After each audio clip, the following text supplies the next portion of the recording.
Okay, so this was the end of my thing. This is in the Quran, and it's a scripture I like very much.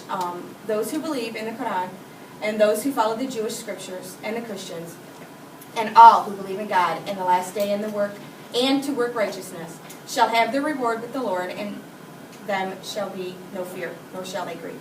Which means, in the Quran, we respect Jewish, we respect Christian, we do not feel bad against them. As long as they do good and they're righteous, they will go to heaven. Jannah. We call it Jannah. And a lot of people think that everybody who is Muslim and practices Islam needs to convert people. We love to see people come to Islam or be born into it, but it's not something that we are forced to do. It's not in the Quran. In the Quran, everybody is peace and everybody is, as long as you do good, that's all that matters. And that was the end of mine. Awesome. Things. As you can see, I don't wear a hijab, which is the headdress. I choose not to. It is not something that is required of me. If I want to, I can. If I don't, it doesn't mean that I'm not Muslim. I did bring one with me. And it doesn't look, when I walk in here, you would not even know that I'm Muslim. But if I definitely walked around town with the hijab on, I didn't roll it right because I'm going to put it fast here. I would probably have a little bit more grief about being Muslim. The work that I do, I choose not to wear my hijab. This is only worn when I pray. I must wear it then, and I do. But Prophet Muhammad, peace be unto him, does not want you to be hurt or take grief or have it change your life in any way. And that's why I choose not to, because of the area that I live in.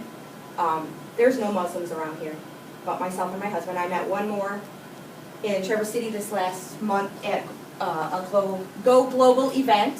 I met one other man who I was shocked. I had known him for 3 years at the college and did not know he was Muslim. If I lived in an area, I think, say, if I lived downstate where there was a mosque and there's a lot of people, I would wear it. But for the reason that I live up here, and it's not that I don't want people to know I'm Muslim, because I tell anybody who asks, or if it comes up, or I'm fasting and they say why, I'm very freely to tell them that I'm Muslim. I just don't want to have any problems created just by the clothes that I wear. So that's why I choose not to. This is a prayer rug. This is what they look like. A little different than your book. And I'm yet to find it, but on every prayer rug, there's an imperfection in it. Because the makers want this not to be perfect, because the only thing that is perfect is God. And I can't find it yet. I didn't really start looking until yesterday. Oh, here's a little bit. Anyway, so this is a rug, and they all look about the same size. All different colors. And the top here would go towards Mecca. And that's when you're at home. If you're out and about and you want to pray, there's other ways you can clean the area to pray. They want you to be clean and free of any bad thoughts when you pray. Yeah, we saw a video the other day. It was on Jerusalem and the importance of that city to the three faiths, the Christianity, Judaism, and Islam. And they showed do you guys remember what they showed a man doing before he prayed? What was he doing It was here? like washing.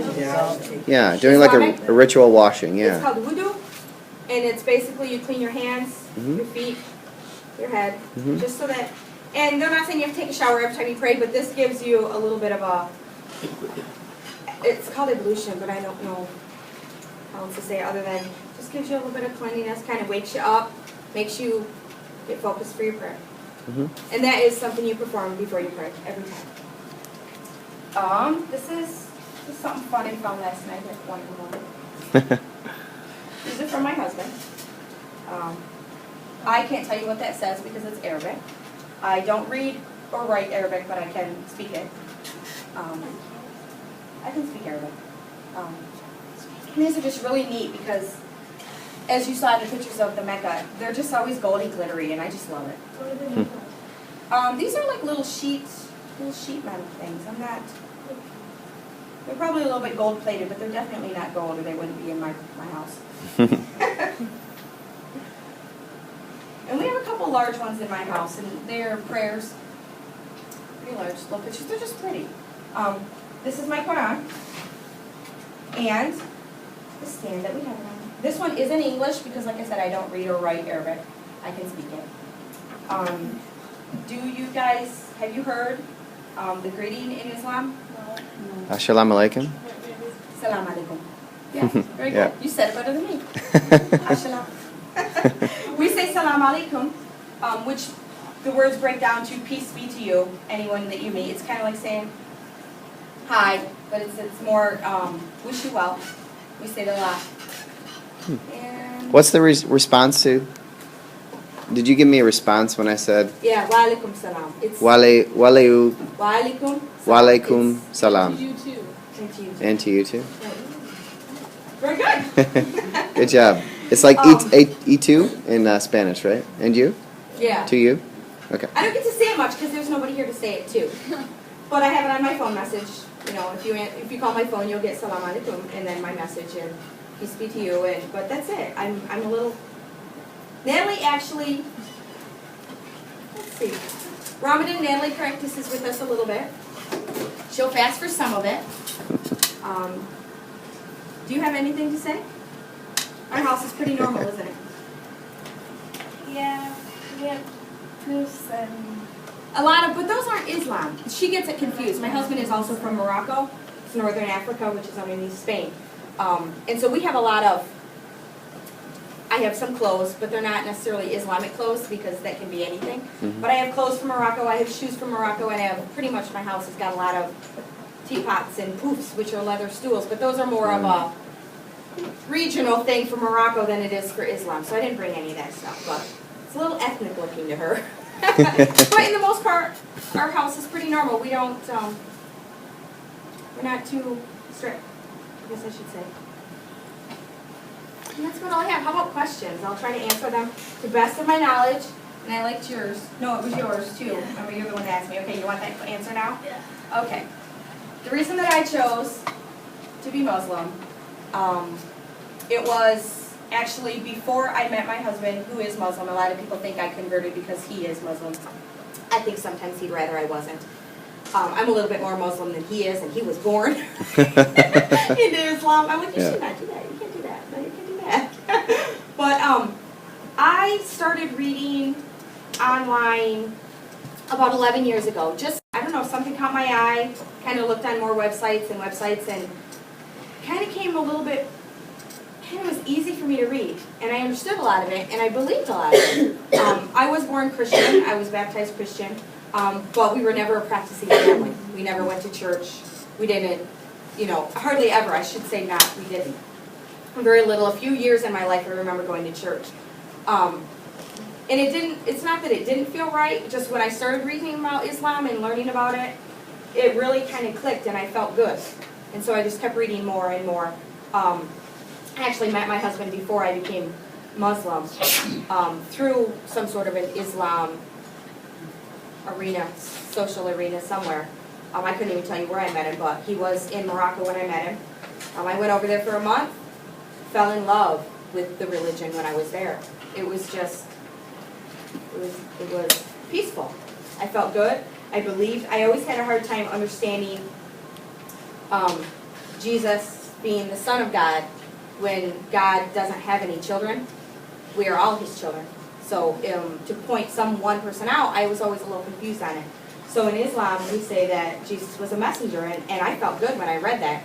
And so the more I read, it just made me feel like that was who I was. So that's why I chose to be Muslim. And I converted in 2006, 3 years after I met my husband. Is there a conversion process? I'm sorry, Jacob. Yeah. You can ask say it. the Shahada, which I don't have it here in front of me, but basically you just say out loud that you believe that there is one God, you believe that Muhammad is the messenger, peace be unto him, and, there was another one. And maybe that he brought the word of God in the Quran. I can't remember exactly. It was a long time ago. You only have to say it once. Okay. Yeah, that's the first pillar of Islam, right? Yes. Yeah. that there is one God, say the Shahada. Yeah. Yeah, Okay. I should have maybe printed that out. That's all right. That's in their book. Okay. Yeah. Oh, you said there's not a mask anywhere near here? Yeah. Or mosque?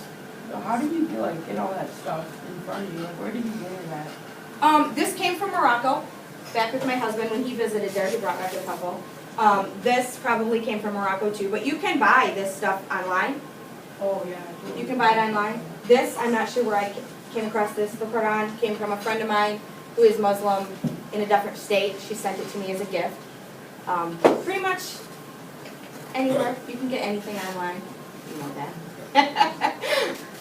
Is that stand part of what you need to hold the Quran, or is that just something you like? It's so that it's not on a dirty surface. Oh, okay. It's so you don't set it on the coffee table, or you don't set it, in the kitchen on the counter. You can read it, take it anywhere, but this is kind of where it stays. My husband stays on here too. It stays I didn't clean. bring his, yeah. Yeah, okay. Yeah, it's just basically they want it to stay clean. Yeah. Islam is a lot about clean. Be clean, think clean, do good things. Okay. Great. Any more thoughts? Ambrose, you have one? How many prayers do you usually do a day? I probably get 4. I probably do 4. I, for some reason, cannot get up at 3 in the morning. Is that one of the It's an times? early one, yeah. Sunrises? It's before sunrise, and then people go back to And you bed. said for some reason you can't? I mean, I can't. who I just- can't? I I mean, physically it's 3 in the cannot. morning. Yeah, there's so many Gee. people that can. My husband Wow. can do it when he needs to. He doesn't do it every day either, though, but I can't do it. Hmm. I cannot do it. And like I said, I don't, I'm really good during Ramadan to learn my prayers and the way you do it. I am not as good about doing the prayer rug 5 times a day. I pray in my own way. And that's okay for now. It's okay. Anything else? Of course. Mar- Do you guys have certain days for church? Or do you go to Friday is a church? holy day. Not, if you have a mosque to go to, that's where you spend most of Fridays in the afternoon.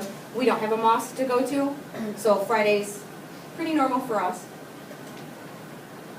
Yeah. Jews have like Hanukkah. You guys have any specific holidays besides like? Besides Ramadan, there is 4 other ones. I don't know all the names of them in Arabic. There's Al-Eid, Eid al-Fitr, Eid. And they are just usually 1-day little services. One is about sacrificing a lamb with Abraham, which is the same as it's in the Bible, where Abraham was going to sacrifice his son to prove that he loved God, and then God at the last minute said he didn't have to. That's also in the Quran. It's almost very close. Interesting. It's very close to the Bible. They're just told it by a different person.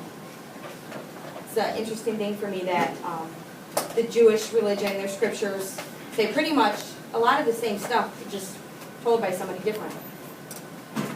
So do you celebrate Christmas or not? I don't personally celebrate Christmas, but we celebrate it in my family for my children. But me and my husband do not exchange gifts for Christmas. We buy the children gifts, just to keep it for them. And Easter to us, is a big Christian holiday, but in our family it's just kind of the Easter bunny thing, so it's not really a religious holiday for us. But we do stuff like that.